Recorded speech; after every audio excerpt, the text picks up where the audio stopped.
Bonjour, mon nom est Mary Vies. Je suis la cofondatrice de PSC Partners Canada. Il y a 8 ans de cela, deux parents d'adolescents qui vivaient avec le CSP, qui étaient des bénévoles pour l'organisation américaine. Puis on songeait à mettre sur pied un organisme canadien, donc PSC Canada.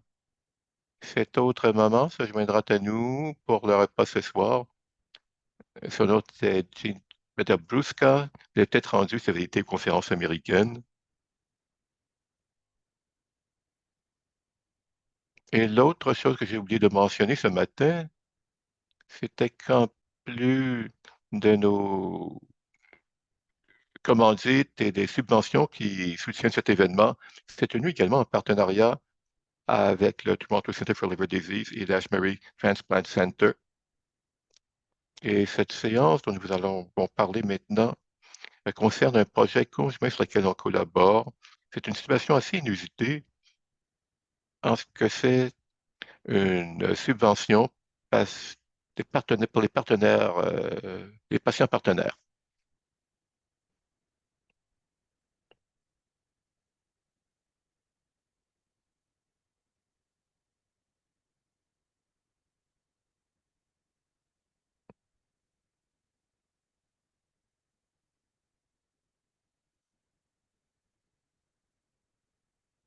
Alors, je me suis déjà présenté. Bon, je vais prendre un instant pour parler un peu des activités de PSC Partners et de PSC Partners Canada. PSC Partners existe maintenant depuis près de 20 ans. Il a été fondé par Ricky Safer, qui est un patient CSP. Et la mission des deux organismes, c'est de promouvoir la recherche et d'offrir du soutien et de l'éducation. Ce que vous, en tant que communauté de patients euh, qui avez des contacts surtout avec nous dans notre travail d'éducation, mais nous sommes également très actifs dans le domaine de la recherche. Et c'est un projet dont on parlera. Les façons dont nous procédons, c'est que nous avons un programme de subvention à long terme où l'argent que vous levez, que vous donnez, particulièrement par la filière Canada, bien, tous ces fonds vont directement à la recherche. Nous n'utilisons aucun de ces fonds levés au Canada pour le programme d'éducation. Alors, c'est utilisé pour des subventions de recherche. Euh, Également, et ceci s'est développé au cours des 4-5 dernières années, nous avons un programme de recherche beaucoup plus actif. Nous avons maintenant deux projets de recherche commandités, dont on parlera davantage cet après-midi, le WIN-PSC et le WIN-PSC Assistant Project. Et nous sommes également dans les organismes professionnels représentant l'organisation, tentant de rencontrer des professionnels sur leur terrain pour soulever la conscience, les sensibiliser sur les fonds qui sont disponibles pour leur recherche et aussi pour qu'on puisse nous-mêmes apprendre ce qui se fait dans la recherche. Alors, moi, en tant que représentant des Canadiens, je vais aux réunions canadiennes. En 2018, j'étais à une rencontre canadienne sur le foie et quelqu'un m'a abordé et m'a dit, avez-vous entendu cette discussion, cette présentation de Sonia McFarlane? Tu dois lui en parler d'elle à elle et de sa recherche. Et bon, nous avons envoyé une demande à l'IRSC et Sonia va parler de, des subventions qu'on a reçues pour cette recherche.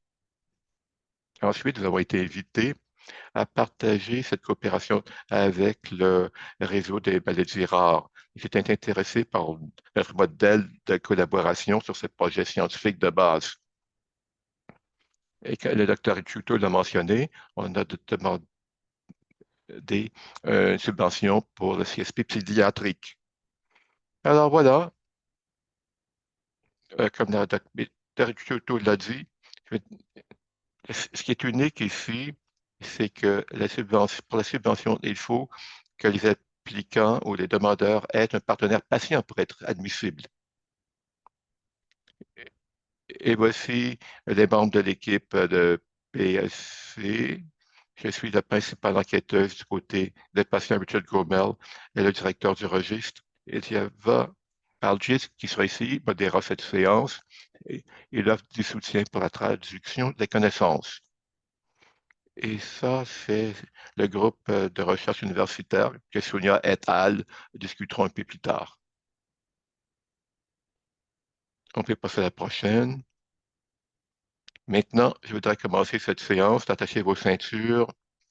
Ici, on parle de recherche scientifique sérieuse, mais posez vos questions.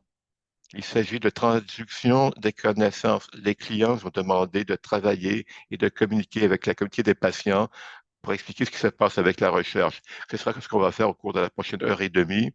S'il vous plaît, prenez vos stylos, posez vos questions ou levez vos mains.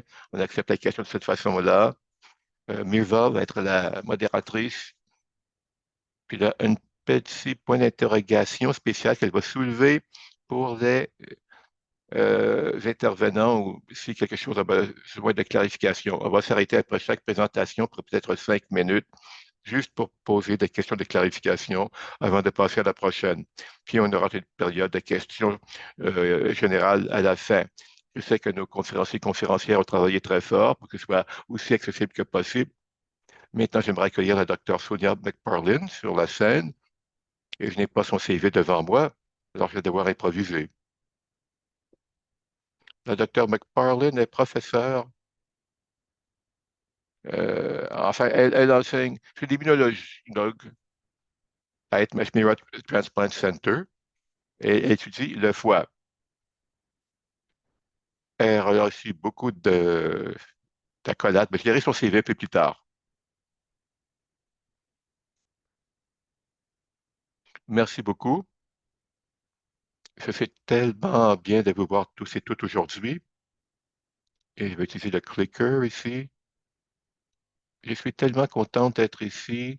J'apprécie beaucoup interagir avec cette communauté. Et je crois que Mary l'a bien exprimé lorsqu'elle a dit que c'est une occasion bien spéciale de pouvoir travailler ensemble. Alors aujourd'hui, je vais expliquer ce qu'on tente de faire scientifiquement là, avec votre, vos conseils. Et je vais commencer par les découvertes de base jusqu'à la modélisation du traitement et ensuite amener les choses du banc d'expérimentation jusqu'au chevet. Premièrement, j'aimerais vous rappeler que la recherche des patients partenaires sont tout à fait extraordinaires. Certaines photos sont très cool. Est-ce que quelqu'un était à cette rencontre des partenaires patients en 2018? C'est là qu'on s'est rencontrés et qu'on a commencé à discuter de la recherche qu'on espère faire. Et aujourd'hui, il y a beaucoup plus de gens qui font des présentations et on peut parler du chemin parcouru avec votre soutien. Et donc, voici notre rencontre le mois dernier à Las Vegas. Et vous voyez les participants, participantes. Alors, c'est une réunion qui est toujours très intéressante pour nous. Qu'est-ce qu'on fait? Eh bien, ce qu'on tente de faire à grande échelle, c'est de lier la cartographie cellulaire des maladies avec la thérapie. Premièrement, il faut passer un peu de temps à comprendre qu'est-ce que c'est que foie en santé. Puis il faut comprendre à quoi vous voulez que votre foie ressemble. On utilise l'information d'un foie en santé et Rachel parlera de nos efforts pour faire la cartographie d'un foie sain pédiatrique. Et on veut utiliser ces données pour comprendre ce qui est différent dans un foie malade. Elle, elle parlera des efforts pour définir une maladie de la maladie, puis en même temps, on tente de trouver des moyens cool de modéliser les découvertes qui proviennent de cette cartographie. Et Gary Baylor, qui fait également une présentation, discutera des façons de nous servir de ces aperçus pour recycler certains médicaments utilisés dans d'autres maladies et de les appliquer pour le CSP. C'est notre grand rêve. Alors, je vais revenir aux raisons pour lesquelles nous avons commencé avec un foie sain. C'est parce qu'on faisait face à des limites dans notre compréhension de ce qu'étaient les cellules du foie et ce qu'elles faisaient. Par exemple, si Si vous pouvez vous imaginer votre foie CSP, ben, c'est comme il y avait un instrument qui n'était pas ajusté, qui n'avait pas la note. C'est ça qu'on voyait auparavant. On voyait le foie comme un smoothie. Ce pas instrument devait être ajusté pour amener l'orchestre à son harmonie. Ce qu'on veut comprendre, ce sont les cellules individuelles qui composent ce smoothie. Et là, on veut vraiment voir comment chacune de ces cellules pourrait potentiellement être absente dans le CSP ou reprogrammée. Le foie est assez unique parce qu'il se régénère de manière très efficace, sauf si vous avez une maladie sous-jacente. Alors, on veut régénérer ce foie. On va expliquer comment on le fait avec une seule cellule. Ce diagramme vous montre exactement ce qu'on va vous montrer dans ces cartes. Plutôt que de prendre une biopsie de votre foie et de prendre tous les gènes et de supposer qu'on sait d'où viennent chaque cellule, on prenait les cellules individuelles de votre biopsie et on les place dans une machine sophistiquée, puis on retire tous les gènes de chaque cellule individuelle. Ceci nous permet d'avoir des populations rares qui pourraient être ciblées dans la maladie et qu'on manquerait si on regardait, contemplait que la moyenne de toutes les cellules. Alors, on passe maintenant de notre smoothie aux fruits, à différents groupes de fruits qui apparaissent dans ce smoothie. Ceci nous permet de dire, bon, savez-vous quoi? C'est une population qu'on ne voit pas dans le CSP. Et c'est la population qu'il faudrait voir, ou la population qui apparaît seulement que dans le CSP. Alors, on va vous montrer des masses comme celle-ci. Il s'agit d'organiser les cellules sur leur apparence, en fonction de ce qu'elles font, et où elles pourraient promouvoir la santé ou promouvoir la maladie. Nous faisons partie d'un effort mondial, d'ailleurs. On croit que la science progresse plus si on travaille ensemble comme communauté mondiale. Le CSP, c'est une maladie très rare, alors il faut travailler ensemble. Alors, on travaille pour le projet Human Cell Atlas. On tente la cartographie du foie, puis on a des comparateurs très riches à utiliser. On produit cette donnée ouvertement, pré-publication, et cela aide tout le monde. Maintenant, on revient à notre point de départ. On a publié un article en 2018 où on a pu montrer les cellules dans le foie. On a constaté qu'il y avait des populations immunes dans le foie qui peuvent agir comme médiateurs de la maladie ou médiateurs de la régénération des tissus. Ces différentes cellules peuvent changer facilement de rôle. Elles peuvent promouvoir la maladie, mais aussi peuvent promouvoir la réparation du foie. On va insister beaucoup sur ces cellules dans cette présentation et dans la prochaine générale. Ils s'appellent des macrophages. Ce sont ils éliminent les intrus de votre foie et réalisent, et puis stimulent une réaction, ces intrus. Alors, on a pu identifier ces différentes populations. Mais une chose qu'on a constatée, c'est que certaines des populations qu'on voit dans les maladies du foie sont difficiles à extraire lorsqu'on les réduit à une seule cellule. Et celles-là sont des hépatocytes et des fibroblastes et des cholangiocytes.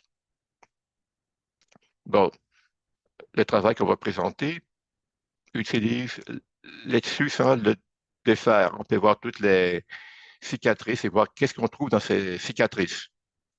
Ensuite, également, comprendre le comportement des hépatocytes. On veut savoir comment cette programmation va influencer la capacité du foie à se régénérer.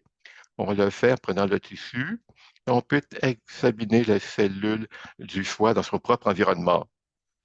Donc, on fait la cartographie de l'activité cellulaire à travers toutes ces unités répétitives du foie, qui a des fonctions du foie.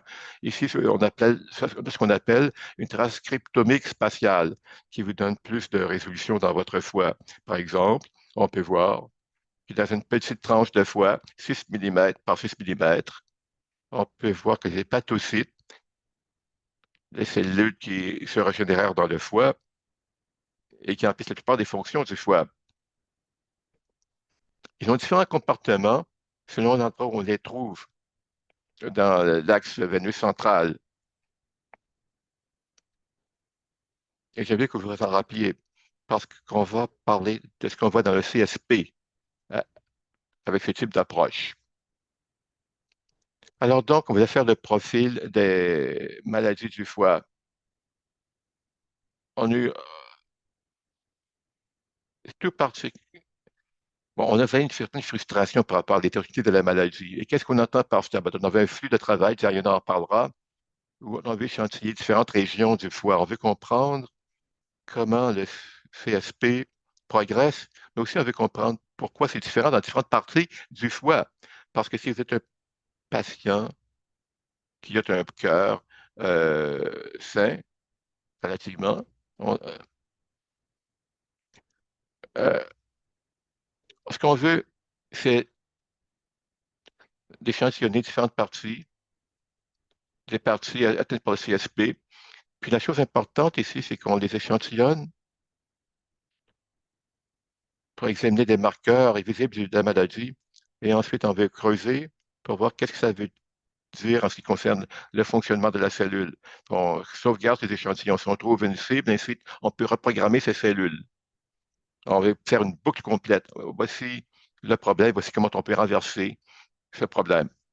Et voilà les différents tissus que nous sauvegardons pour cela dans toute cette boucle d'études et de reprogrammation. Alors, ce qu'on voit, c'est ça, ça c'est l'explant des mêmes patients. C'est une bonne représentation de l'hétérogénéité de la maladie. En rouge, vous aviez les hépatocytes relativement sains. En bleu, les cicatrices ou les fibres de collagène. Et dans le même patient, on peut avoir une région où il y a peu d'hépatocytes en santé, puis une autre où il y en a davantage. Alors, on veut comprendre quelles sont les cellules dans ce créneau qui pourrait être éliminé qui régénérait cette partie. Et plus largement, entre le début de la maladie et la progression de la maladie, y a-t-il des populations qui apparaissent et qu'on pourrait cibler? Maintenant, on doit poser la question à nouveau. Quelle est l'organisation spatiale de ces cellules immunitaires qu'on appelle des macrophages dans le foie avec le CSP? Parce qu'elles peuvent promouvoir la régénération, elles peuvent créer les facteurs de sécrétion qui vont calmer l'inflammation et le système immune. Et puis on les programmer. On peut les Alors, encore une fois, les macrophages, c'est comme les chasseurs, les dévoreurs du système immunitaire. Elles éliminent des bactéries. Dans un foie sain, ces macrophages éliminent la bactérie, puis ils disent au foie, savez-vous quoi, il n'y a pas de problème, on est sous le contrôle, on a tout fait régler. Dans le cas d'une inflammation, par contre, ces macrophages peuvent devenir très inflammés. Et lorsqu'ils mangent la bactérie, au lieu de calmer le système immunitaire, ils continuent à sécréter des cytokines qui vont faire la promotion de la cicatrisation et de l'inflammation. Donc, ils alertent constamment le système immunitaire, puis ils causent constamment de l'inflammation. Alors, puis on a parlé de cela un peu plus tôt. Ici, on examine de fois avec le CSP. Voici les cicatrices de CSP. Et on veut se servir de cette carte dont je me souviens plus tôt, on peut regarder chaque cellule individuelle à l'intérieur des cicatrices du foie et comprendre quel est leur phénotype comme raison pour les cibler. Voici les cicatrices qu'on voit. Et encore une fois, on fait une analyse d'une seule unicellulaire à des spots de 55 microns, donc c'est très petit. Il y en a 2000 points qui sont profilés ici. On peut avoir donc un examen sans biais des gènes qu'on trouve dans ces points, des cellules qu'on trouve dans ces points, pourraient être reprogrammées. Donc, ici, on parle d'un marqueur de macrophage et on l'appelle Marco. Ici, on identifie la lésion en blanc ici. On peut voir la répartition de ces gènes et puis davantage autour de la lésion. Alors, peut-être qu'ils font un travail de réparation. On voit ces points verts ici. Là, c'est une lésion. Mais si on regarde quelque chose comme la lysosine, lysosine, elle marque les cellules plus inflammatoires, donc qui stimulent la maladie. Puis on regarde ici, vous voyez que ces points verts sont davantage dans ces légions. Rouge, c'est une expression extrêmement forte et noir, il n'y a aucune expression. Dans la région saine du foie, vous avez des hépatocytes, on ne voit pas ces marqueurs d'inflammation. Donc, on devrait cibler ces macrophages inflammateurs pour et les transformer en macrophages restaurateurs du foie. Ensuite, voici comment on élargit notre examen pour se poser la question que Guédine m'a posée ce matin. Qu'est-ce qu'on devrait cibler au moment du diagnostic? Alors, encore une fois, ce que je vous ai montré, bon, c'était les hépatocytes foie avec le CSP. Mais ce qu'on a fait aussi, c'est comme Amanda en a parlé ce matin, c'est de prendre des biopsies lors des patients dans les patients pédiatriques au diagnostic. Et et on veut voir ce qui était présent au début de la maladie. Donc, c'est une meilleure raison également pour aller cibler ces cellules. Voici une biopsie d'un foie, le travail fait par Diana, qui va parler dans quelques instants. Et si vous regardez les points marqués, non, marquants, donc la veine centrale est ici, voici le portail.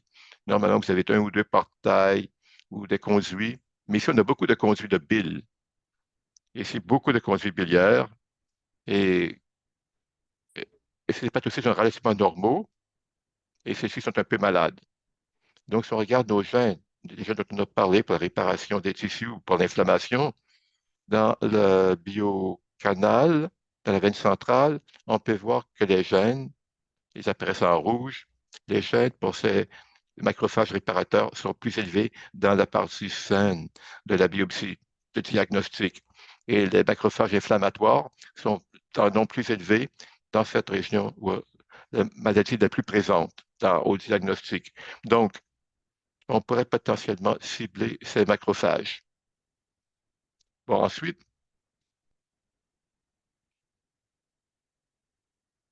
nous avons également la lysosine.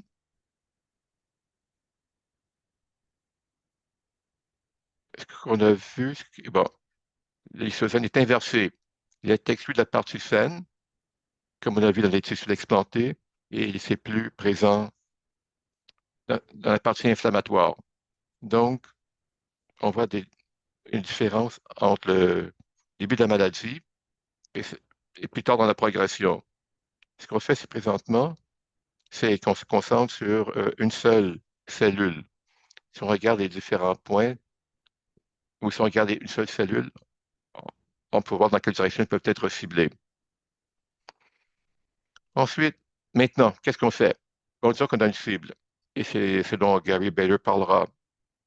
Gary Bader, c'est un biologiste qui a fait une analyse et qui a regardé la banque des médicaments, puis il va chercher des médicaments qui pourraient être recyclés pour à nos fins. Il en parlera. Et ensuite, maintenant, comment faire les tests? C'est le dernier point que j'avais mentionné. Dans le CSP, comme vous le savez tous, il n'y a pas beaucoup de modèles animaux. On ne peut pas donner quelque chose à un animal, puis là, ils vont avoir le CSP, c'est très semblable au nôtre, puis on peut les traiter. Non, ici, on doit des tissus humains de certains patients au moment de l'explant et on teste des interventions sur ce tissu. Nous avons une fenêtre à peu près 5 jours. Auparavant, ce tissu n'était en culture que de 2 jours. Damar Kamat a pu les cultiver pendant 5 jours. C'est qu'on prend des tissus des patients au moment de l'explant pour les exposer à ces médicaments et Gabi pourra prévoir quelles parties sont régénérées. C'est comme ça là, qu'on boucle la boucle du tissu au gène, à- à- aux médicaments potentiels, puis à l'impact sur le tissu et ça boucle la boucle d'un essai clinique. Donc, pour résumer, dans l'inflammation du foie déterminée par le CSP, on constate que les macrophages sont dysfonctionnels et sont un peu séparés dans leur capacité, par leur phénotype et par leur fonction dans différentes régions du foie CSP. Si on utilise ces différentes technologies qui peuvent analyser une seule cellule, on peut mieux comprendre comment elles interagissent, comment on peut les reprogrammer et en collaboration avec la communauté, on peut essayer de trouver un traitement. J'aimerais reconnaître tous les membres de l'équipe y compris nos PSC partners, et je serais heureux d'accepter des questions.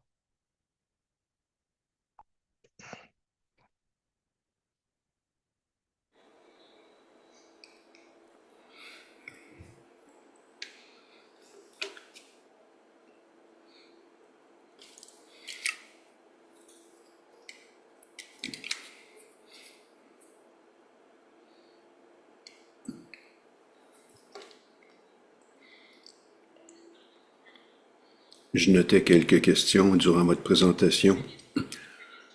Dans une des conférences précédentes, où on a parlé d'une famille suédoise avec un gène spécifique, est-ce qu'on cherche un gène spécifique qu'on a identifié qui n'est pas celui de la famille suédoise en question? Ce qu'on cherche, c'est pas un gène spécifique. C'est une population de cellulaires, une population cellulaire qu'on peut cibler et reprogrammer. Je pense que c'est Amanda qui parlait de... Et le docteur Hirschfeld aussi disait l'aspect visuel de l'intérieur d'un canal biliaire, ça ressemble à l'intérieur du côlon. Est-ce que vous travaillez aussi avec des chercheurs qui font une cartographie là, de l'intérieur du côlon aussi? Oui, absolument. Diana va en parler de ça justement tout à l'heure. Mais vous faites bien en parler. C'est un des objectifs du projet, de cette bourse de recherche de PSC Partners. Au moment du diagnostic, Amanda recueille des biopsies et on va pouvoir déterminer justement, vous parliez de l'intestin pour comparer. On étudie donc le foie malade et l'intestin malade au moment du diagnostic et dans son évolution par la suite. Pour vous concentrer sur les patients jeunes en pédiatrie, est-ce que vous voulez des biopsies de la part des adultes aussi? Notre octroi, notre bourse de IRSC est pour les adultes. L'autre est pour les jeunes, les enfants en pédiatrie. On fait les deux. On pourrait étudier toutes les biopsies qu'on nous offre, surtout les explants.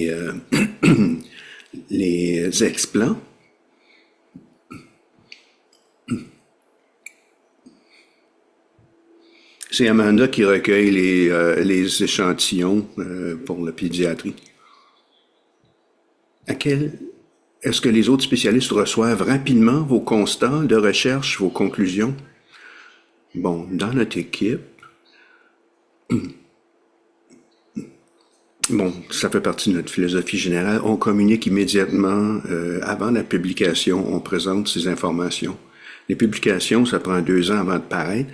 On fait une pré-impression, on soumet ça au journal spécialisé médical, et les gens après ça nous demandent des données. Il y a des données que je vous montre aujourd'hui qui n'ont pas été publiées pour l'instant. Ça, on communique ça aux autres spécialistes, bon, dans le biais de conférences comme celle-ci, et par le biais aussi du consortium du foie, Liver Consortium.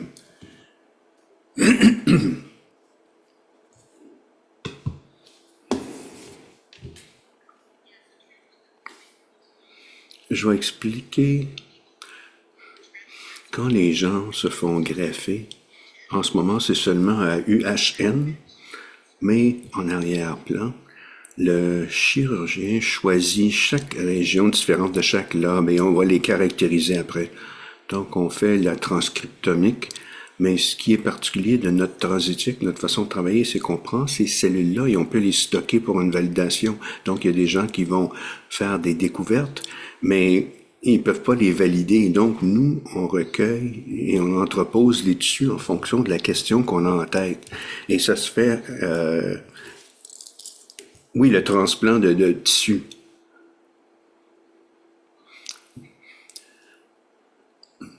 On a une autre question acheminée par le biais de Slido. Pourriez-vous décrire les résultats antérieurs et les succès de la recherche sur les cellules simples jusqu'à présent? Est-ce qu'il y en a?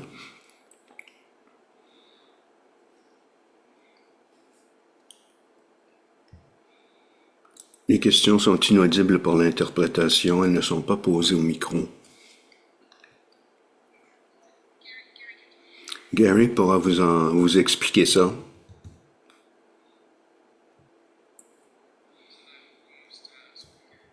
Je suis Gary Bader, je vais m'adresser à vous tout à l'heure. Le cas le plus pertinent sur le plan médical a été publié il y a 2 ans environ dans Nature Medicine, un cas intéressant où il y a une sorte de maladie qui résulte en une déficience des organes, mais il comprenait mal comment ça se passe. Il y avait un patient à Boston qui présentait une maladie où les organes s'écroulaient, ne cessaient de fonctionner. C'était lié à quelque chose de viral. Ils ont pris des données de transcriptomique de cellules simples tirées du sang et ils ont compris que les cellules T étaient très importantes dans cette maladie-là et qu'un cheminement qui s'appelle JAK-STAT Pathway, ils ont aussi trouvé des virus dans le sang. Ils ont donné un médicament connu à ce patient qui ciblait le cheminement, la voie de la cellule T et un antiviral aussi et le patient s'est guéri. Donc, avec un ensemble d'expériences, ils ont compris tous les mécanismes de cette maladie-là et ça leur a permis de développer une thérapie et de guérir cette personne. Et j'espère qu'on pourra appliquer cette façon de faire au plus grand nombre de maladies possibles. Je sais que certaines de ces questions trouveront réponse dans des présentations à venir. Une question au sujet de la biopsie en tant que telle. Comment savent-ils combien de pièces, de morceaux de foie doivent-ils prélever pour savoir quelle pièce doit être plus épais ou ce qu'on cherche pour l'étude de biopsie? On essaie de recruter le plus de patients possible pour avoir vraiment une vue assez large des diverses phases, les stades et des signatures différentes dans le sang et comment c'est un lien avec le tissu. Avec les tissus graphés, on peut échantillonner plusieurs régions parce que ça a été extrait du corps et puis on peut prendre tout ce qu'on veut du foie, il a été éliminé. Ce qu'on dit, c'est qu'on aimerait avoir vos tissus. Si vous mettez l'accent, vous ciblez votre recherche sur les patients greffés, à ce moment-là, il y a un foie complet qui est extrait de la personne. Et il y a le foie complet. Il fallait que la personne soit très malade pour se faire greffer un nouveau foie ou des parties de foie. Donc, on a appris beaucoup de choses, mais c'est en phase finale de la maladie. C'est une recherche altruistique qu'on fait, mais ce qu'on veut, c'est de pouvoir traiter les patients avec, qui sont en début de maladie, pas en phase finale. Donc, 1 mm par 20 mm, c'est une petite partie, mais sous le microscope, on peut reconstituer les vaisseaux sanguins, les artères, les veines, toutes les composantes, et on peut faire la même cartographie, le même plan. C'est un peu comme un casse-tête, et il faut le remettre ensemble. Et ça, sur toute l'évolution de la maladie, à toutes ces étapes. Mais on apprend beaucoup de ce qu'on appelle ce qui est retiré lors d'une greffe en phase finale. On peut faire beaucoup d'expériences avec un foie malade comme ça, qu'on a retiré d'un patient, mais plus on peut obtenir des échantillons, des enfants, des gens qui sont en phase précoce de cette maladie-là, plus on pourra ajouter à notre savoir et mieux cibler des thérapies éventuellement.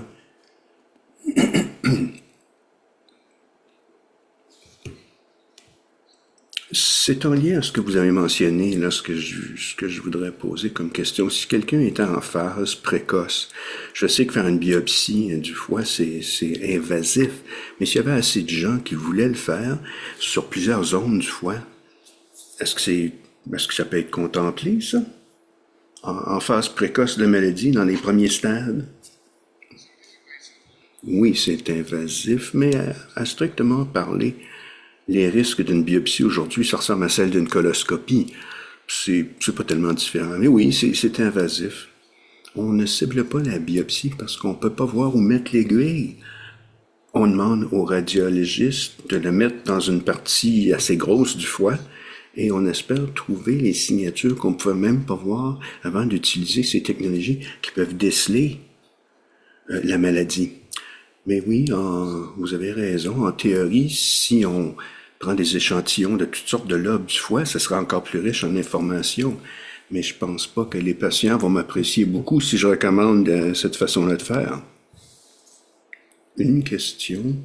Je suis patiente, moi, et j'ai eu une biopsie du foie auparavant, parce qu'on parle d'invasif. Mais ça s'est fait très vite. Et bon, fait comme une banane et une aiguille, et c'est sorti, puis c'était tout, fini. On parle de ça, là, on parle pas d'une grande chirurgie invasive en réalité.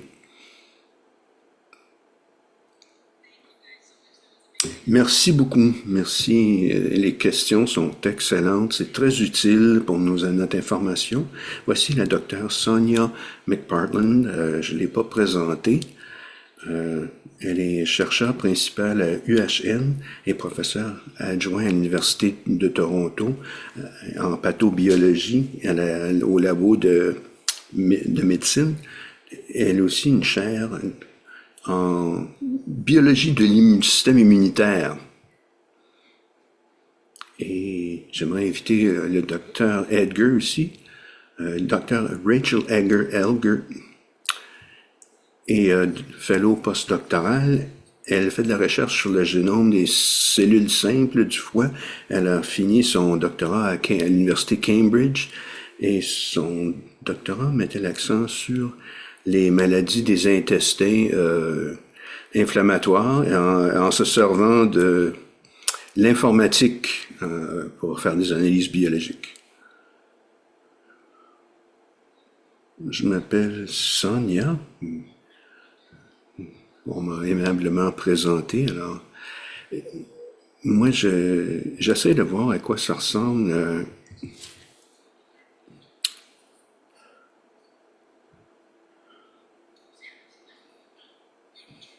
Voyez-vous cette belle structure du foie? C'est un organe complexe avec un système immunitaire et des interactions immunitaires importantes. La technique est celle décrite par Sonia. On a étudié une cellule simple.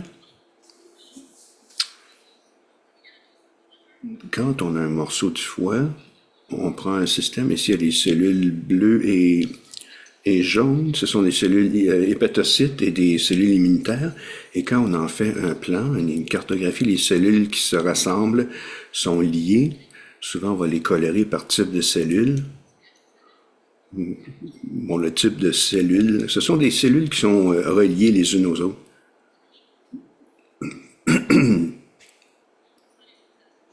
Sonia a présenté un petit peu la cartographie adulte. C'est une publication du groupe. Il y en a plusieurs cartes comme ça. Et aussi, on a aussi une cartographie du foie fœtal. Donc, la vie très précoce, très, très jeune et la vie adulte aussi. Mais on ne sait pas nécessairement ce qui se passe dans le foie, à la CSP, à l'âge pédiatrique.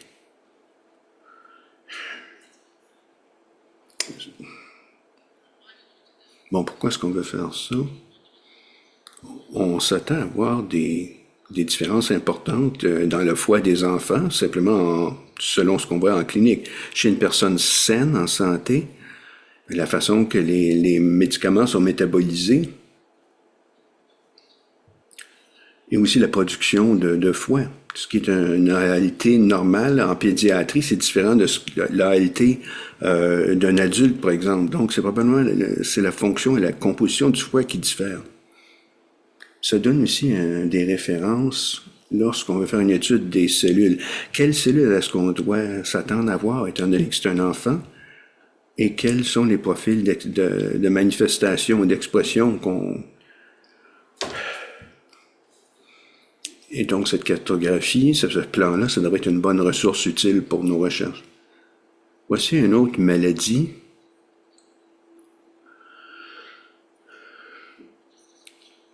pour vous montrer le genre de questions qu'on pose dans la recherche et comment ça peut être utilisé plus largement par ailleurs. C'est une maladie en lien avec la cholangite. C'est une maladie du foie qui est associée à un problème intestinal. Souvent, c'est le syndrome de l'intestin trop court. Ils ne peuvent pas absorber suffisamment de nutriments par le système habituel. Et on doit les nourrir par intraveineuse. Et ce qui se passe chez un nombre sporadique de personnes, et on ne sait pas pourquoi, c'est que le foie va flancher. Un peu. C'est une question d'accès, là, où le foie cesse de fonctionner correctement.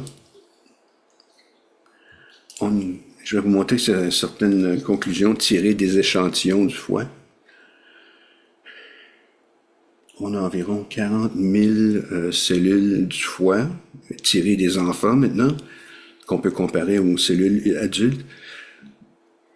Les cellules immunitaires pédiatriques semblent être potentiellement plus actives si on comparait à chez les adultes. On voit aussi les gènes qui créent de la fibrose avec cette maladie liée à l'intestin. Il y a aussi des populations cellulaires spécifiques.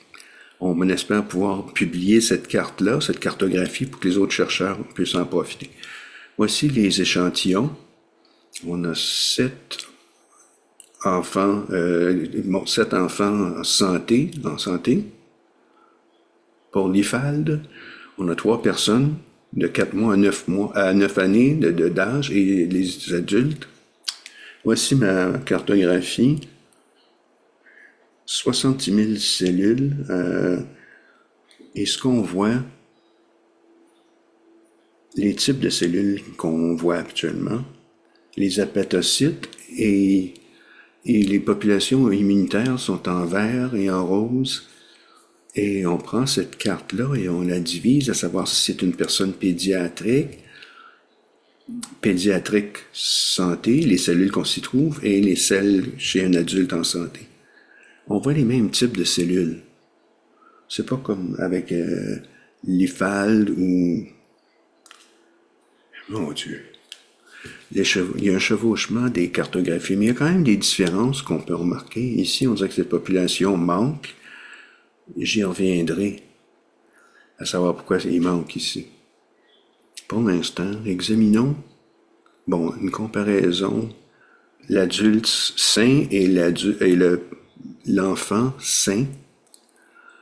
Ici, cette population des macrophages, il y a 5 sous-types.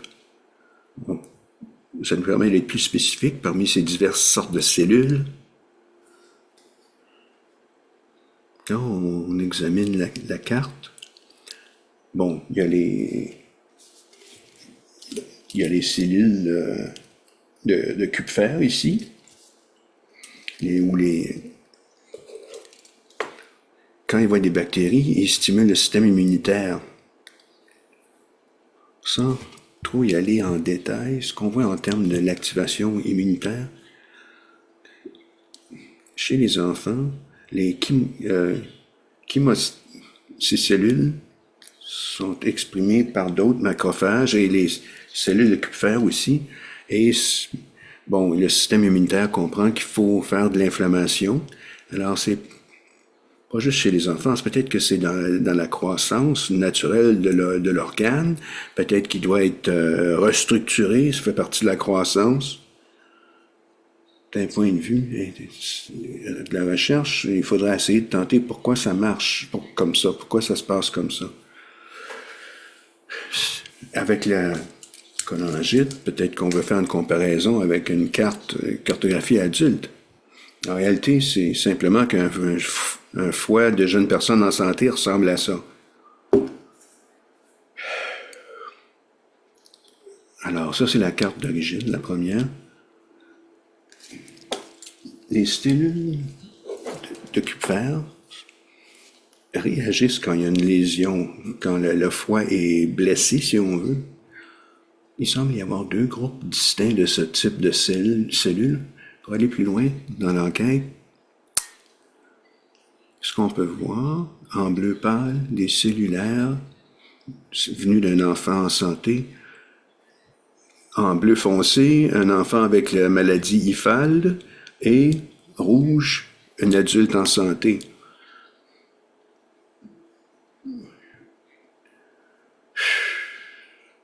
Quand on regarde les gènes et les signatures avec les cellules chez l'adulte, un exemple ici, on a vu des gènes on sait qu'ils sont liés à la fibrose.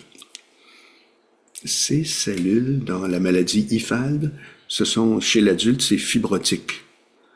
Et même à moins d'un an, avec la maladie IFALD, les cellules ressemblent à des cellules adultes. Mais ça nous dit que si on n'avait pas eu le groupe en santé, le groupe pédiatrique, on n'aurait pas pu voir quelle était la différence avec la maladie IFAD. La fibrose, ce serait la fibrose, et on n'aurait pas décelé la différence. Et on espère pouvoir continuer à faire ces observations.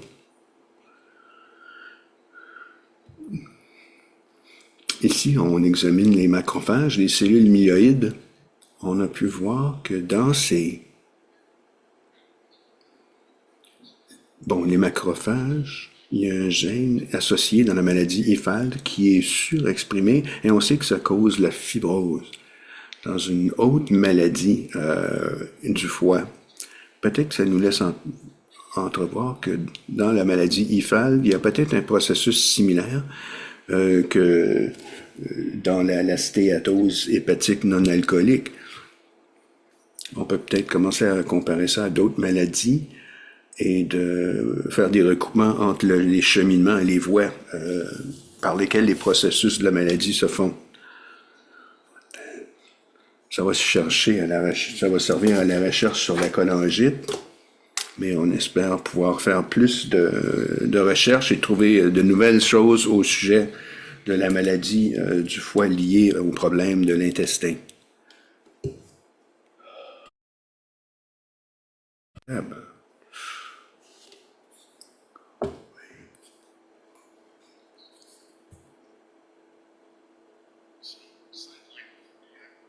Moi, j'ai travaillé sur un médicament avant de me joindre à PSC Partners. On testait ce médicament pour la maladie du foie liée aux problèmes intestinaux et on se disait, est-ce que ça pourrait marcher pour la cholangite aussi? Mais la maladie IFAD chez l'adulte et chez l'enfant, leur biopsie présente des caractéristiques très différentes. Il y en a une qui ressemble plus à la stéatose, l'autre ça ressemble plus au problème de canaux biliaires. Est-ce que vous voulez inclure des patients adultes? Bonne question.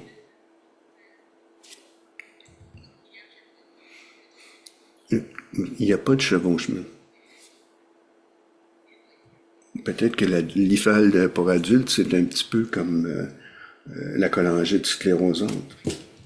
Je ne sais pas si on peut accéder à des cellules pour obtenir des échantillons de quelqu'un qui a l'IFAD chez les adultes.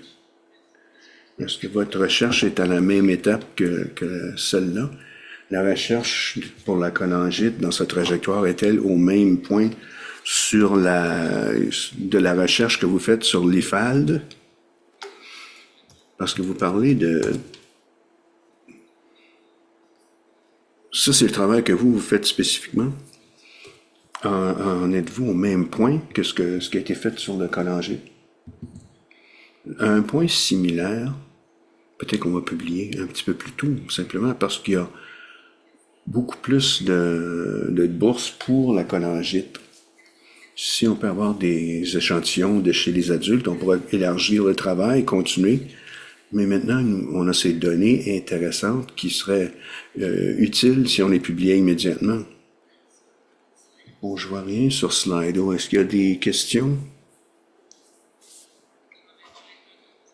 C'est peut-être plus un commentaire, mais ce que vous avez dit au sujet des patients pédiatriques qui semblent avoir une inflammation plus active si on compare aux adultes potentiellement, parce que dans les cliniques, avec les patients de cholangite, les enfants ont plus d'inflammation que leur contrepartie adulte. Donc, c'est une bonne affaire d'avoir la cartographie pour pouvoir comparer la maladie chez ces deux petites catégories. Au début, on pensait que les adultes auraient plus d'inflammation parce que, bon, le foie adulte est plus exposé à toutes sortes de facteurs environnementaux. Donc oui, c'était une surprise pour nous. Parlez dans le micro, s'il vous plaît. Quand on pense aux enfants, ils réagissent aux infections et aux virus de façon plus exubérante, si on veut. C'est peut-être pour ça qu'il y a plus d'inflammation dans le foie des jeunes. Merci. Pourriez-vous vous joindre à la Dr McParland sur la scène? Ensuite, nous écouterons Diana McKee. Mais avant, j'aimerais vous dire, pour les nouveaux, je vous disais, là, tenez-vous bien, là. C'est pas notre discussion de patient typique. On sait que c'est un sujet complexe, scientifique et technique, et que cette expérience, pour quelqu'un qui obtient un diagnostic, après cette séance, on va se réunir en groupe de discussion après le lunch où vous aurez l'occasion de vous présenter à vos pairs ici, qui sont dans une situation similaire à la vôtre. Ils vivent avec la cholangite. Alors, on aura 2 autres présentations, mais réfléchissez à vos questions et notez-les bien. Diana McKee est candidate au doctorat en immunologie à l'Université de Toronto. Elle travaille en ce moment dans le domaine des greffes. L'immunologie des greffes, avec le docteur McParland, sous son encadrement, au centre, à l'hôpital de Toronto.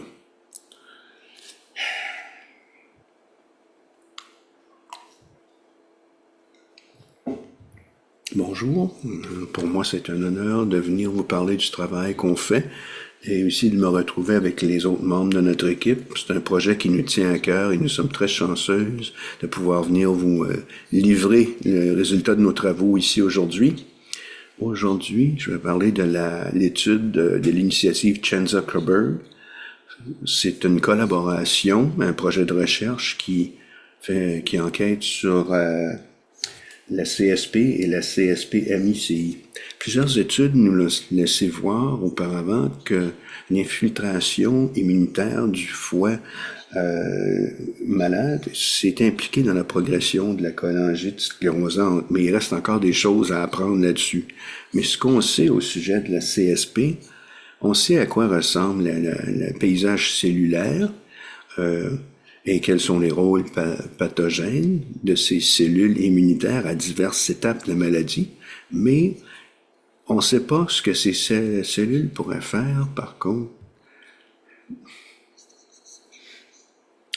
par rapport aux canaux biliaires, parce que la maladie est centrée sur les canaux biliaires. Dans l'étude, on voulait caractériser la cholangite et la cholangite MICI chez les enfants. Et c'est un projet multidisciplinaire et c'est rendu possible à cause de patient partners, donc des patients, des communicateurs experts, des bioéthiciens, des cliniciens. Sans la participation de toutes ces personnes, ce serait pas possible. Et le projet aussi crée un précédent pour d'autres études qui impliquent les populations de patients parce que les patients devraient être à l'avant-plan et prioritaires. Et les représentants des patients nous dirigent dans notre travail. Et c'est eux qui déterminent ce qu'on va étudier. Ici, on a les objectifs. Bon, il y a beaucoup de mots compliqués, là, alors on va les expliquer.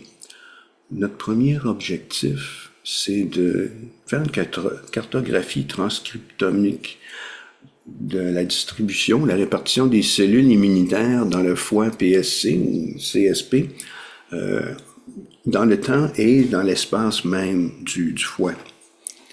On a parlé du séquençage des cellules simples, mais dans le contexte de ce projet, on veut identifier chaque type de cellule qui est présente dans le foie affecté par la cholangite et aussi décrire tous les gènes exprimés par ces cellules et faire une comparaison avec le foie en santé.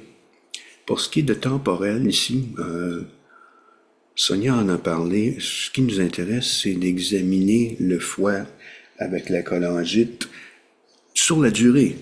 du moment du diagnostic jusqu'au moment d'une greffe. Et tous les passages, les stades de la maladie et quelle est l'évolution, qu'est-ce qui change dans l'évolution de la maladie. Sur le plan spatial, on veut utiliser une transcriptomique spatiale et d'autres technologies identifiées par Sonia pour identifier quel type de cellules se trouvent juxtaposées dans le foie et comment ils s'influencent mutuellement et comment ça évolue avec le temps. Et enfin, à savoir pourquoi on veut examiner les cellules immunitaires et pourquoi on veut les décrire. Les diverses cellules immunitaires ont diverses fonctions dans le foie et c'est intéressant parce que c'est un organe très immunorégulé, mais on veut voir quels sont les changements exprimés par ces cellules immunitaires dans le foie à diverses phases de la maladie.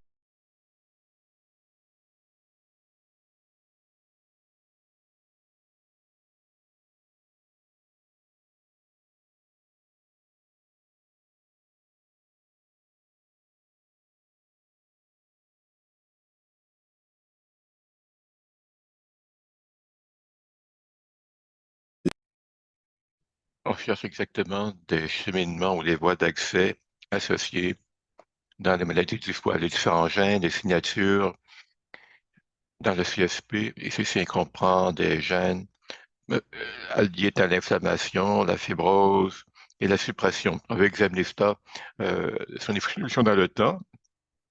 Là, ce qu'on dit partager, c'est quelque chose qui a été soulevé plus tôt, avant même qu'on en parle. Mais nous sommes très intéressés à comprendre quelle est la relation entre le CSP, le MESI, et comment est différent du CSP seul et du MESI seul. Pour ce faire, on fait une séquence d'appliquer la technologie qu'on a décrite à la fois dans l'intestin et dans le foie. Encore une fois, pour aller plus loin, on va pouvoir déterminer, ou du moins examiner, quelles sont les différences entre CSP, CSP, MCI et MCI au diagnostic. Et finalement, pourquoi au diagnostic, Sonia en a parlé brièvement, lorsqu'on regarde le FANSPA CISP au moment de la greffe, donc des tissus explants, on regarde les signatures associées au CSP particulièrement, mais aussi à la fibrose. Et ceci peut être un facteur de confusion. On se dit, ah voilà, c'est une signature spécifique à la CSP par rapport à la fibrose qui est associée. Ensuite, donc, on peut faire la cartographie du foie CSP dans le temps, du moment du diagnostic jusqu'à la clinique des pathologies pré-greffe et à la greffe. Ceci est possible parce que les cliniciens, les chirurgiens avec lesquels on travaille et toutes les autres personnes que vous voyez sur l'écran euh, le font. Mais présentement, on parle du diagnostic biopsie pédiatrique dans la clinique d'Amanda Recito. Maintenant, quel genre de biopsie cueillons-nous au diagnostic? Ben, une biopsie du foie, telle qu'elle est décrite plus tôt, des échantillons appariés de sang et des biopsies dans différentes régions de l'intestin. C'est particulièrement important parce que l'hémophilie se manifeste de différentes façons et dans les différents patients, CSPI, CSPMC, CSP, MIC.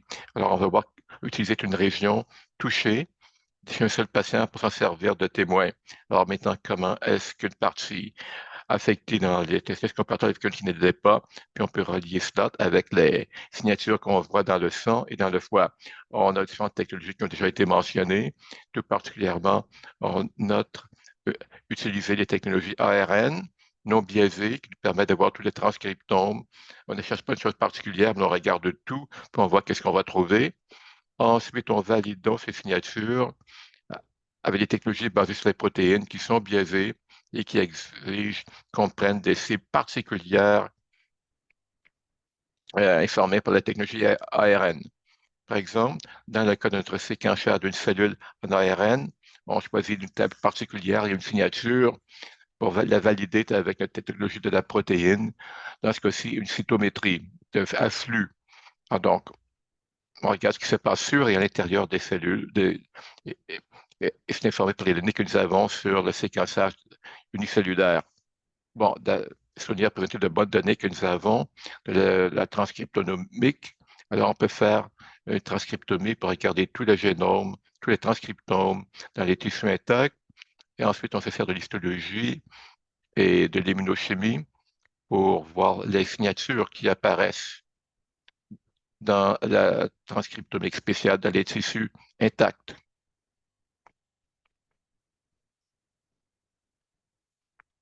Juste pour expliquer, l'immunochimie, ça veut dire qu'on utilise des anticorps particuliers ou auxquels est attachée une certaine tâche pour voir un tissu. Et je vais voir cette protéine en particulier dans le tissu intact et c'est représenté par une couleur particulière. Tout ce qu'on voit dans la transcriptomique spéciale, on, euh, on l'utilise avec l'immunohistochimie. Ensuite, on a une échelle. Là, on t'a fait faire de stop pour intégrer et analyser davantage toutes les données que nous avons assemblées. Maintenant, pour le progrès du projet, qu'est-ce qu'on a accompli jusqu'à maintenant? Eh bien, nous avons recueilli 7 biopsies d'échantillons de blanc appariés en pédiatrique et puis un échantillon de sang, d'intestin et de foie pédiatrique. Alors, je vais parler des données de séquençage que nous avons générées à partir d'un seul patient dont nous avons sur les échantillons que vous avez vus. Bon, c'est assez occupé. Ce graphique représente tous les types de cellules que nous avons pu identifier dans la cartographie des séquençages des cellules du sang, du foie et de l'intestin.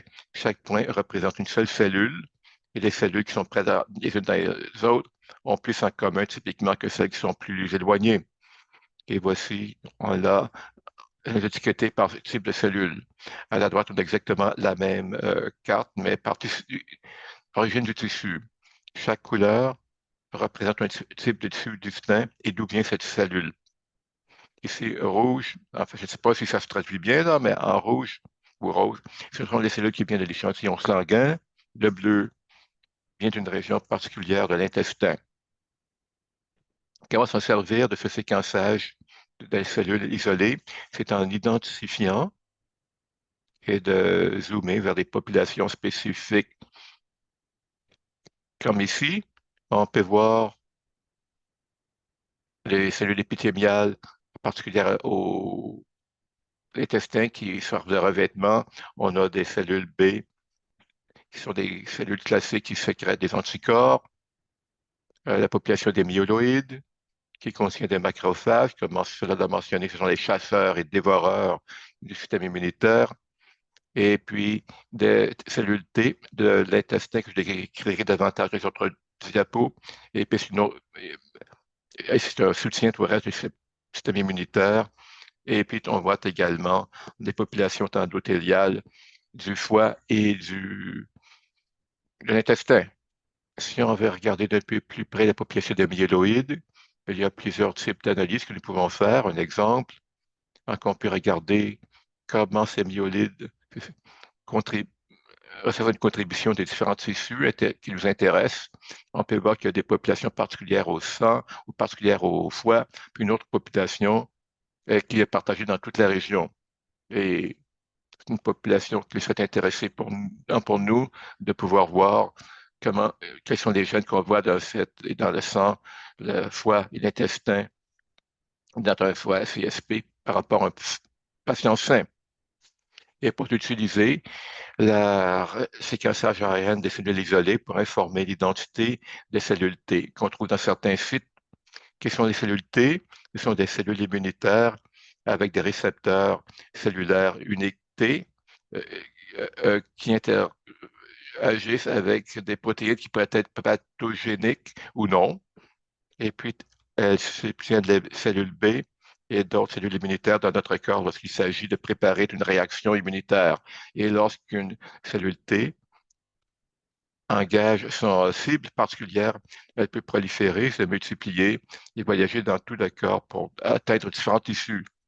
Ce qu'on peut faire avec le séquençage de ARN de cellules isolées, c'est de déterminer quelle cellule T est présente dans différents tissus, quelle est leur identité, est-ce qu'elle prolifère, est-ce qu'il y en a plusieurs ou est-ce qu'il n'y en a qu'une.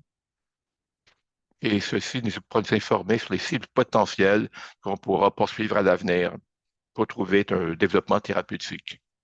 Alors, pour conclusion de ce que j'ai montré aujourd'hui, nous utilisons différentes technologies qu'on a déjà décrites, le séquençage ARN de cellules isolées pour identifier les signatures qui sont particulières au SCP ou au SCP émis au diagnostic. Ces signatures peuvent découvrir des cibles potentielles pour le développement thérapeutique pour l'avenir. Les orientations futures et les effets sur le domaine.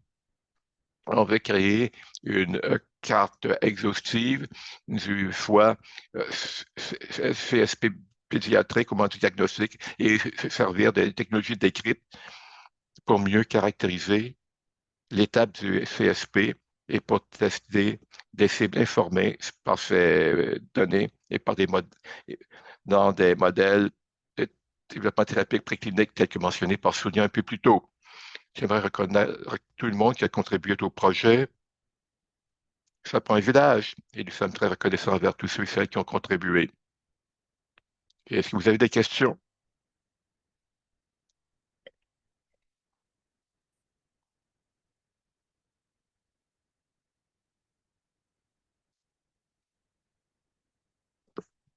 Non, désolé. C'est comme la voix de Dieu. Si je peux prendre un instant, là. Je suis au courant que certaines de ces personnes ici avaient été nouvellement diagnostiquées. Et ça, c'est comme boire d'un boyau d'informations. Mais ce que vous retenez, c'est ce que j'ai fait comme patiente, c'est comment nous sommes chanceuses d'avoir ces gens qui font ce travail pour une maladie vraiment rare. Ils sont super intelligents. J'ai compris peut-être les deux tiers de ce qu'on a présenté et pourtant je suis plongé dans le domaine. Alors ne vous sentez pas perdus s'ils n'avaient pas pu tout assimiler.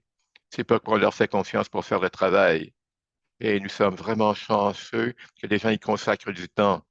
Ceci donne espoir. Ça peut sembler beaucoup, on était un peu débordés, mais ce sont de très bonnes nouvelles quand même.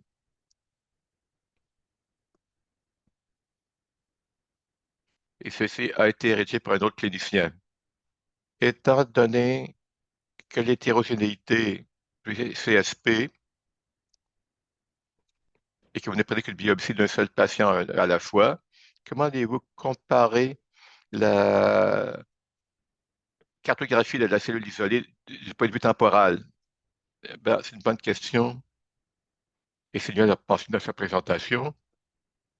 Nous sommes intéressés à faire la cartographie de l'hétérogénéité du foie CSP. C'est ce qu'on fait présentement avec nos patients adultes. Plus particulièrement en ce qui concerne cette étude, nous faisons la cartographie temporalement, avec le temps donc, parce que certains des patients, ou la plupart des patients de nos collègues où nous cherchons une biopsie au moment du diagnostic, nous allons les recueillir toutes, puis nous continuerons à les suivre et au fur et à mesure qu'ils progressent à la clinique adulte. En ce qui concernerait une étude longitudinale, au fond, ben, nous reconnaissons que le CSP est assez unique dans chaque cas, et on en tient compte lorsqu'on regarde une seule biopsie. Nous avons Avez-vous obtenu vos échantillons de biopsie du diagnostic ou d'autres égales par recherche pharmacologique? On ne recueille pas aucune biopsie ou échantillon de la recherche pharmacologique. Pour notre biopsie de diagnostic, ce sont également des pré-traitements. Voici à quoi ressemble le foie et l'intestin. Donc, ce sont des données de pré-traitement. D'autres questions? Non?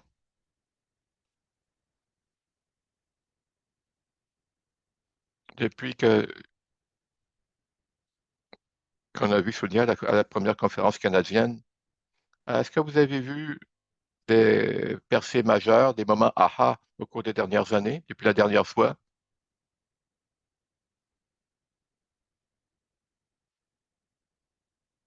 La chose la plus impressionnante que nous avons constatée, et ça recommence à votre question, Verva, nous en sommes avec le CSP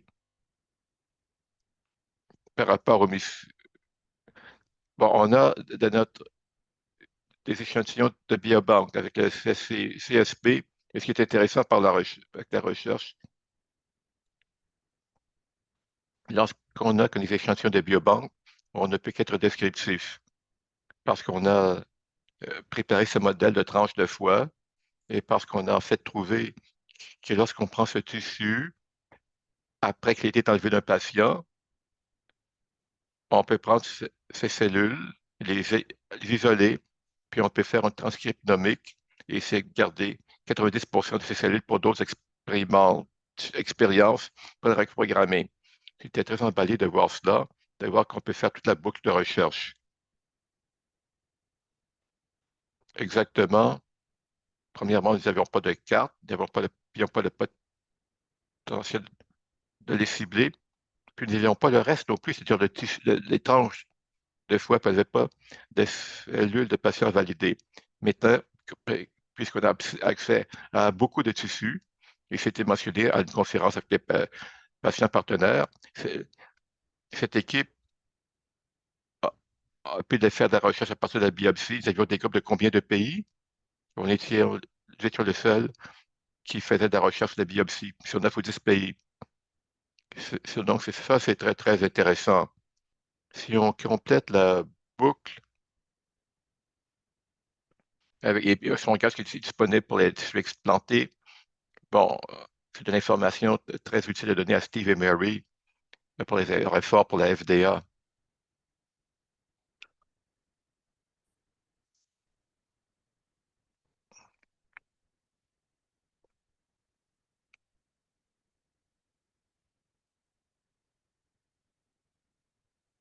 Merci beaucoup, Diana. Et maintenant, la prochaine présentation, c'est la partie qui donne espoir. Il est axé sur ce que nous allons faire avec toutes ces données que ces scientifiques brillants ont accumulées. Je vais me présenter le Dr. Gary Bader. Il, est- il détient la chaire en recherche des biomarqueurs de la maladie au département de génétique moléculaire. Sa recherche porte sur la biologie des systèmes au niveau des tissus. Il est professeur également de Henry Center de l'Université de Toronto et c'est un expert en biologie computationnelle. Merci. On va attendre que les diapos soient affichés. Pas celle-là.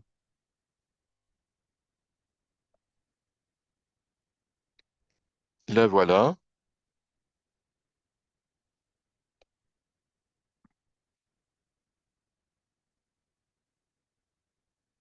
Alors, très bien. C'est intéressant de rencontrer tout le monde ici. Je vais tenter de vous parler du travail qu'on fait là, pour faire avancer nos recherches dans ce domaine. Je vais vous parler de l'analyse des voies d'accès. Alors ça, c'est une vieille version, ce n'est pas la toute nouvelle que je vais vous envoyer, qui était sur la clé USB.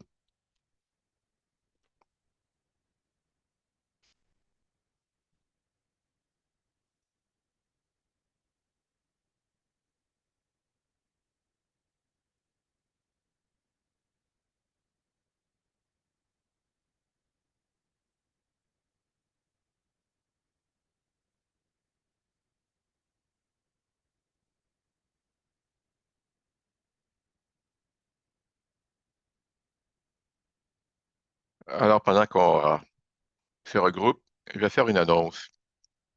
Après cette présentation et la période de questions, on va avoir la pause pour le repas du midi. Et Jessica Travis, qui travaille pour PSC Partners et qui a planifié cet événement, va t'expliquer la logistique, la façon dont le repas va fonctionner. Mais avant cela, on espérait avoir une photo de groupe. Lorsqu'on prendra la pause pour le midi, venez à l'avant de la salle. On aura des gens sur la scène, d'autres personnes assises, certaines. Alors, notre photographe Kelly prendra une photo du balcon.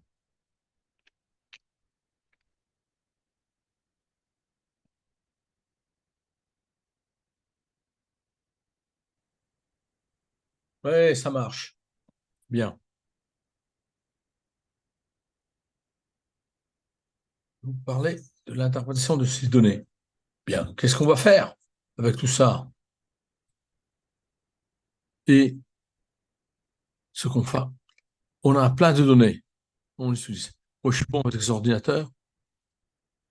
Tout le monde me demande de l'aide quand ils ont besoin d'aide pour les ordinateurs. Donc, je suis cela, car il y a tellement d'enseignements. On a besoin des ordinateurs pour nous aider pour tout organiser et analyser. Une genre d'analyse qu'on fait est celle-ci. Les choses qu'on obtient avec ces données. Vous avez vu les cartes, tout ça, les cellules, les échantillons partout dans le corps. On est très heureux quand on a ces données. On dit, oula là, regardez-moi ça. Mais on voit tout ça. Et il y en a tellement, qu'est-ce qu'on fait maintenant? Ce qu'on peut faire automatiquement, c'est de voir exactement qu'est-ce qui est important. On peut les relier, on peut regarder à plusieurs gènes au même moment. Qu'est-ce qu'on peut faire exactement? Une des choses qu'on peut faire, c'est de voir comment les choses vont ensemble.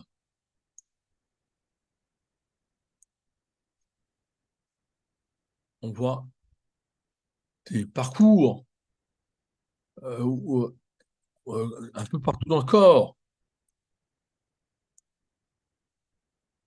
Comment tout est contrôlé. Il y a plusieurs systèmes dans le corps. En voici un. Ça, c'est comment maintenant on produit de l'énergie. Voici un autre exemple. C'est le parcours des signaux. C'est quelque chose qu'on a dans le corps. Voici un autre, où on a maintenant plusieurs gènes qui sont reliés entre eux avec des contrôles. C'est-à-dire que les cellules puissent changer d'une façon qui soit normale ou d'une façon pathologique. Et puis on a ça, des données qui viennent de partout, qui viennent d'expériences. Il y a tellement de choses qu'on doit, ce qui est très intéressant en fait, ce qu'on veut faire et prendre tout ça et voir, trouver une façon que qu'on obtient donc de ces études, hein, comme vous avez vu, tout ça, donc toutes ces connaissances, hein, et puis les rassembler et dire, bien, puisqu'on a ça dans un patient qui est frappé par la CSP, on sait que le métabolisme marche mal dans certaines cellules. Et maintenant, ceci nous permet de fermer la boucle et que de comprendre ce qui se passe. En comprenant, en rassemblant les données, en prenant l'intersection, le diagramme et tout. Ça, ce sont des objectifs qui sont différents dans la cellule. Et ça, c'est plus facile que de faire en utilisant des ordinateurs plutôt qu'à la main. Ça va nous prendre une éternité. Avec l'ordinateur, on est en train de le faire bien plus vite. Ça signifie qu'on a des renseignements depuis qu'il y a de l'environnement. On veut comprendre comment on peut prendre le tout et trouver quel est le système en place. On sait que, vous savez, bon, ça nous aide. Ça, c'est la biologie élémentaire. Est-ce qu'il y a quelque chose qui change, oui ou non? Maintenant qu'on le sait, qu'est-ce qu'on en fait? On va passer à la prochaine étape. Comment on peut maintenant changer de façon telle qu'on puisse maintenant regarder au problème et le résoudre? Il y a plusieurs approches pour le faire. Je vous parlais maintenant d'un exemple qu'on a. Hein. On n'a toujours pas de réponse à ça, mais juste au cas où on l'aura, quand on regarde à la procédure par laquelle on trouve des médicaments, il y a plusieurs étapes. Et une des choses qu'on peut faire, c'est pour leur trouver des médicaments, c'est utiliser des médicaments qui existent déjà, et puis trouver si oui ou non ils peuvent être utilisés pour notre maladie à nous. Donc, on a des renseignements sur 500 000 produits composés. Il y a plein de composés différents, vous savez. non pas des 500 000, mais des milliers. Et puis, ça peut changer certaines cellules, ça peut avoir un effet sur certaines cellules.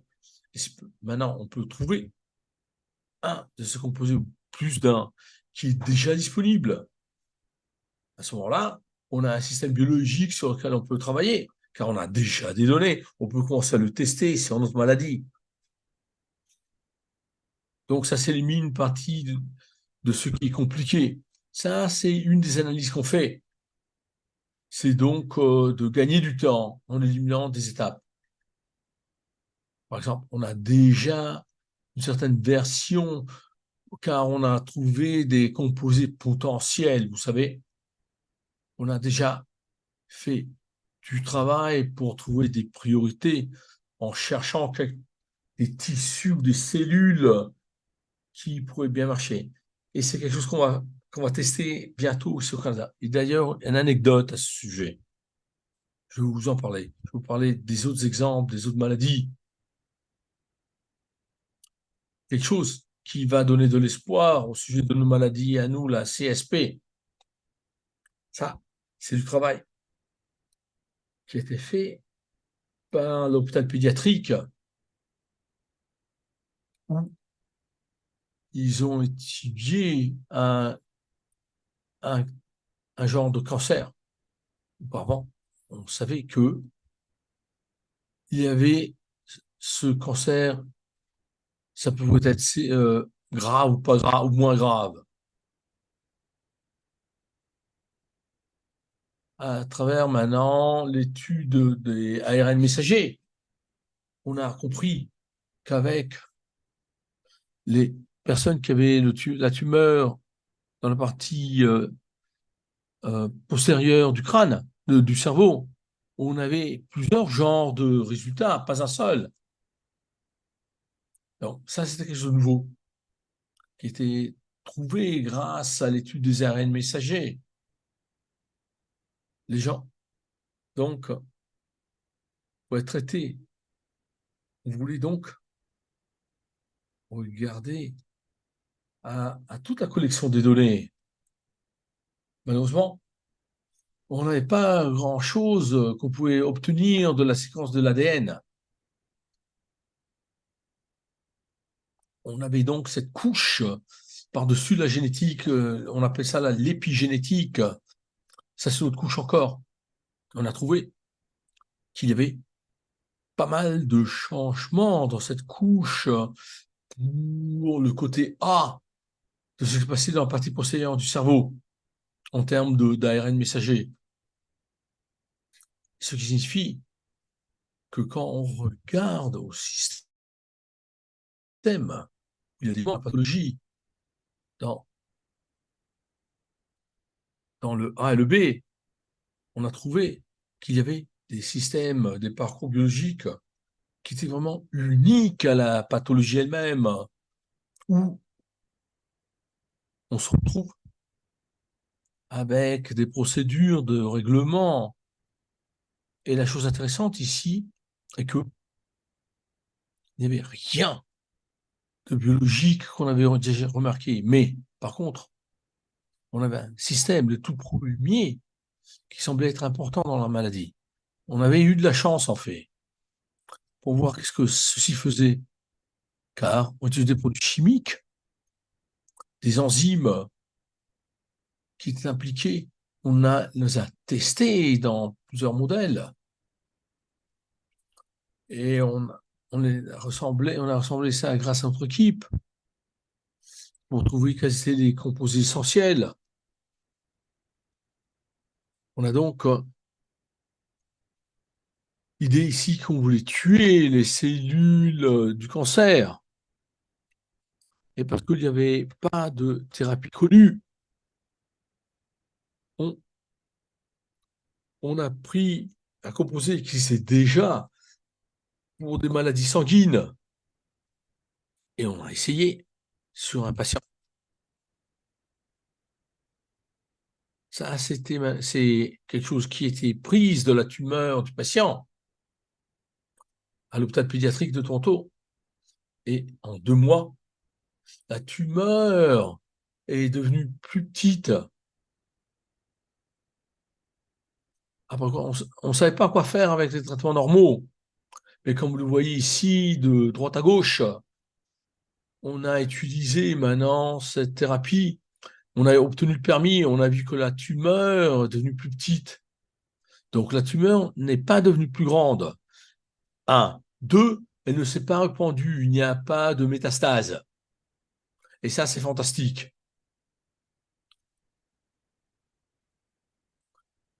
Après quoi, malheureusement, la tumeur a commencé à augmenter en termes de taille.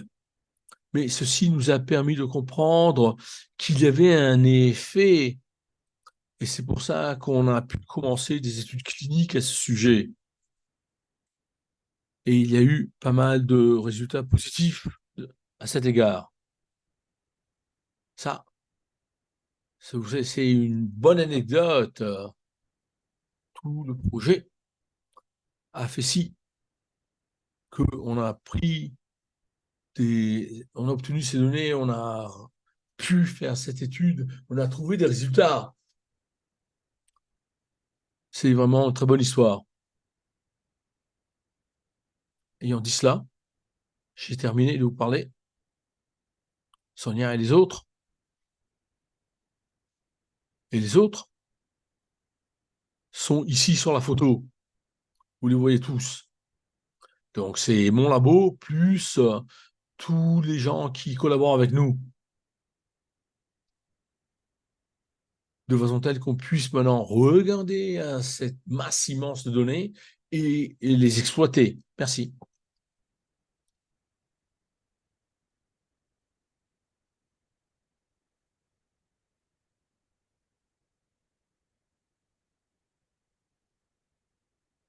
S'il y a quelqu'un qui parle, c'est inaudible.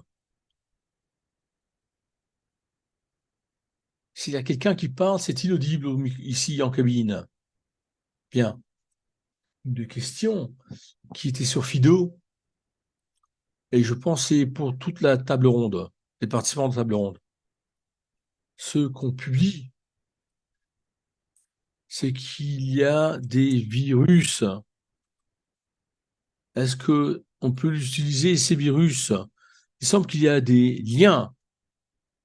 Peut-être la personne veut clarifier exactement qu'est-ce qu'elle entend dire avec cette question. Oui, tout à fait. Pour qu'on t'entende, tu as besoin du micro. Bien, merci. La question était que j'ai fait un peu de... Je regardais sur Google à cause de ma fille. Je trouvais qu'il y a des articles au sujet de la réponse auto-immunitaire dans certains organes. Et j'ai j'ai j'ai lu certains articles qui parlent de la myocardie et des autres qui, en fait, font en sorte que la maladie du foie se présente. Donc oui, en général, nous considérons les virus en général et les bactéries aussi, si on peut, mais c'est possible de faire une recherche des données pour identifier les virus et on peut détecter certains d'entre eux. Donc, on se rappelle de ça régulièrement. Nous avons des pathogènes et leur environnement pourrait les affecter et être le cause de ces maladies. Donc, je ne sais pas si quelqu'un voulait mentionner ce point. En fait, oui, nous nous focalisons sur ces choses en prenant des échantillons par rapport à l'excrément et des autres. Donc, nous examinons ce point aussi. Donc, nous pourrons peut-être examiner les trois dernières questions. Est-ce que on utilise l'IA pour prédire, prévoir et peut-être trouver une cure? Donc, oui, bien sûr, on se tient au courant à Toronto. Donc, ça a été développé dans le département de l'informatique. Donc, il y a une communauté énorme qui étaient en train de développer des technologies IA et on travaille avec eux et mon collègue Phil Kim, par exemple. Il génère des méthodes IA pour développer des drogues, des médicaments, protéines ou anti-inflammatoires ou quoi que ce soit pour que ça aille plus vite. Donc, nous utilisons cette technologie régulièrement, mais nous avons aussi cette connexion avec la communauté pour que les ressources puissent être amenées là lorsqu'on en a besoin et pour trouver les experts lorsqu'on en a besoin aussi. Donc, comme ça, on sait où ils sont. Est-ce que ça devrait être la dernière question? Ouais, super. Donc, quels sont certains traitements de médicaments qui ont été refaçonnés? Donc, on peut trouver, bien sûr, des médicaments qui seront le résultat de cette analyse, mais on pourra peut-être vous dire la prochaine fois les médicaments qu'on examinera. Donc, le projet d'équipe sur lequel on est en train de travailler là maintenant, on pourrait vous dire plus de profondeur dans des années ou des mois ou quoi que ce soit. Donc, c'est la prochaine étape. C'est de faire exactement ce que Gary faisait par rapport au PSC. Et on a fait des tests par rapport au secteur, aux tranches. Notre hypothèse, c'est que nous testerons quelque chose par rapport au macrophage. Donc, on pense que dans un an, on pourra faire des choses multiples. On pourra tester des choses multiples par rapport à ces cellules. Nous avons des plateformes pour pouvoir faire les tests. Donc, tout est en ordre pour pouvoir les faire. C'est important d'être réaliste. Donc, par rapport à ça, si nous sommes chanceux qu'on pourra le trouver. Donc, on est en train d'encourager cette pratique. Merci beaucoup à cette équipe magnifique.